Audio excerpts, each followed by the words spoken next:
વાલા સુંદર સાથના શ્રી શરણમાં કોટી કોટી પ્રેમ પ્રણામ. પ્રણામ સુંદર સાથજી. શ્રી કિરંતન ગ્રંથ અને પ્રકરણ છે 69 પ્રકરણની અંદર મહામતી શ્રી પ્રાણનાથજી આપણને શૂન્ય મંડળની વાત કરી રહ્યા છે કે આ શૂન્ય મંડળની કે બ્રહ્માંડના આધાર ઉપર કેવી રીતે ટકી રહ્યું છે કે છે. તો એવી રીતે મહામતી શ્રી પ્રાણનાથજી કહે છે કે શૂન્ય મંડળ શુદ્ધ જોજો મારા સંબંધી આ ઈંડું જેને આધાર નેત નેત કહી નિગમ વળ્યા તો અગમ એ નિગમ એ અગમ અપાર. કે મારા ધામના સંબંધી સુંદરસાદજી જેના આધારે આ બ્રહ્માંડ ટકી રહ્યું છે ને એની વાત આપણને મહામતી શ્રી પ્રાણનાથજી કરી રહ્યા છે. કેવા શૂન્ય મંડળને તો તમે જુઓ કે આ શૂન્ય મંડળની તો તમે જુઓ કે છે કે એને આધારે આખું આ બ્રહ્માંડ ટકી રહ્યું છે.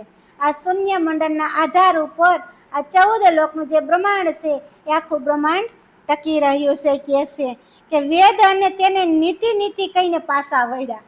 વેદોય પણ નીતિ નીતિ કહીને પાછા વળ્યા અને કેવા લાગ્યા કે એ તો અગમ છે અને અપાર છે. કે છે આવી રીતે વેદો પણ કેવા લાગ્યા. કે છે નિહા આદ અંત નહીં થાવર જંગમ અને અંજવાસના કાઈ અંધારજી નિરાકાર આકાર નહીં નર ન કહેવાય કાઈ નારજી. કે છે કે આ શૂન્ય મંડળનો કોઈ આદિ અંત જ નથી. ત્યાં સલ અસલ અને પ્રકાશ અંધકાર કંઈ પણ નથી. કે છે ત્યાં પ્રકાશય નથી, અંધકારે નથી, સલ નથી, અસલ નથી, ત્યાં કાંઈ સેજ નહીં. કે છે અને તેને નિગમ કે સાકાર પણ કહેવાતું નથી. હવે એ ખાલી જે શૂન્ય વ્યક્તિ જે થઈ ગયો એ ખાલી હોય, ત્યાં કઈ હોય આગળ તો હવે આ બધી શૂન્ય મંડળની આ બાજુ જઈ તો બધી માયા વિશે આ બધા ત્યાં શૂન્યની આગળ કોઈ જઈ શક્યું નથી. એટલે શૂન્ય મંડળ તો ખાલી હાવ કમ, એટલે ત્યાં કાંઈ એને દેખાણું કોઈને નથી. શૂન્ય મંડળ સુધી બધા ગયા ઘણા સંતો ભક્તો, પણ એમને ત્યાં કાંઈ દેખાણું નહીં. કે છે તો કે છે કે નિરાકાર કે સાકાર પણ કહેવાતું નથી. એને નિરાકારે નથી કહેવાતું અને એને સાકારે નથી કહેવાતું. તે નથી નર રૂપ કે નથી નારી રૂપ. એ નરનો રૂપય નથી અને નારી રૂપય નથી. કે છે આમ મહામતી કહે છે કે નામ ન ઠામ નહીં ગુણ નિર્ગુણ અને પક્ષ નહીં પરવાનજી તો આવન ગમન નહીં અંગ ઇન્દ્રિય લખ ન કાઈ નિર્માણજી.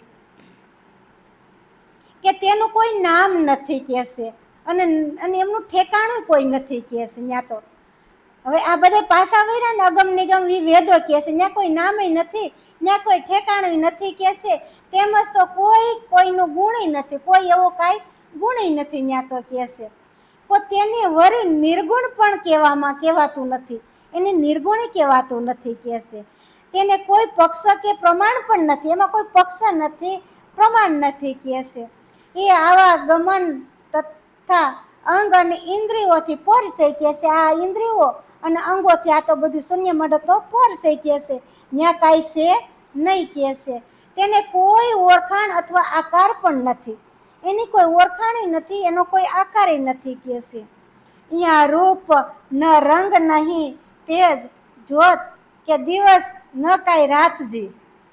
કે છે કે ભોમ ઇન અગિન નહીં જલ વાયે એ શબ્દ સહો આકાશજી. કે છે કે આ શૂન્ય મંડળનું કોઈ રૂપ નથી. શૂન્ય મંડળમાં કઈ રૂપ હોય? શૂન્ય 0 0 જ હોય, ત્યાં કોઈ રૂપ નથી. કે છે અને નથી રંગ કે તેજ, ત્યાં કોઈ રંગ નથી, ત્યાં કોઈ તેજ નથી. તેથી ત્યાં દિવસ કે રાતે પણ ત્યાં નથી, ત્યાં કોઈ દિવસ નથી, રાત નથી. કે છે કે પૃથ્વી જલ અગ્નિ વાયુ આકાશ આ 5 તત્વોના સ્વરૂપ પણ ત્યાં નથી, ત્યાં કાંઈ નથી. કે છે અને આકાશના સોહમ શબ્દોને ધ્વનિ પણ ત્યાં સંભળાતો જ નથી. આ આકાશથી કે ત્યાંથી જે સોહમ શબ્દ છે એની જે ધ્વનિ ગાજ ગુજી ઉઠી છે એ શબ્દ ત્યાં પણ નથી. કે છે કે અહીંયા રસ ન ધાત નથી કોઈ તત્વ, જ્ઞાન નહીં બલ ગંધજી અને ફૂલ ફલ નહીં મૂળ વૃક્ષ ભંગ ન કાહી અભંગજી. કે છે ત્યાં રસ, ધાતુ, તત્વ, જ્ઞાન શક્તિ, ગંધ આ પ્રાપ્ત થતા જ નથી. ત્યાં કાંઈ આવું પ્રાપ્ત થતું નથી. ત્યાં કાંઈ નથી, કે ત્યાં તો શૂન્ય બધું છે કે ફળ, ફૂલ, મૂળ, થડ કોઈનો પણ અનુભવ થતો જ નથી. ત્યાં ફળનો, ફૂલનો કોઈનો અનુભવ ત્યાં થતો નથી કહેશે. અને નાશવંત કે સ્થાપ્યના એ અનુભવ પણ થતો નથી કે ત્યાં નાશવંત છે કે સ્થાપના છે એનો કોઈ અનુભવ થતો નથી કહેશે. અને અખંડતણા દરવાજા આડી શૂન્ય મંડળ વિસ્તારજી એને ઠેકાણે બેસી અસ્થિ અને બાંધીને હથિયારજી. કે શૂન્ય મંડળનો આ વિસ્તાર અખંડ માર્ગનો અવરોધી છે કહેશે. કે આખો શૂન્ય મંડળ થી તો આ બધું વિરોધમાં ચાલતું હોય, એ બધું માયાવી વિસ્તાર છે, એ બધો અવરોધી છે કહેશે. કે આ સ્થાન પર કાલ નિરંજન શક્તિ શસ્ત્ર બાંધીને બેઠી છે કહેશે. કે આ કાળ નિરંજન શક્તિ જે છે ને એ અસ્ત્ર શસ્ત્ર બાંધીને બેઠી છે. એ બળ જોજો બળવંતીનું કહેશે. અને એનો કોઈ ન કાઢે પારજી. અનેક ઉપાય કીધા ઘણે પણ કોઈ ન પહોંચતા દરબારજી. કે શક્તિશાળી આ કાલ નિરંજન શક્તિના બળને તો તમે જુઓ. એ કાલ નિરંજનની શક્તિ કેવી બળવાન છે એ તો તમે જુઓ કહેશે. કે તેનો પણ કોઈ પાર પામી શકતું જ નથી. કારણ કે એનો કોઈ શૂન્ય મંડળનો કોઈ પાર પામી શકતું નથી. અને શૂન્યની આગળ કોઈ જઈ શક્યું નથી કહેશે. કે તેના પર વિજય મેળવવા અનેક લોકોએ પ્રયત્ન તો કર્યા.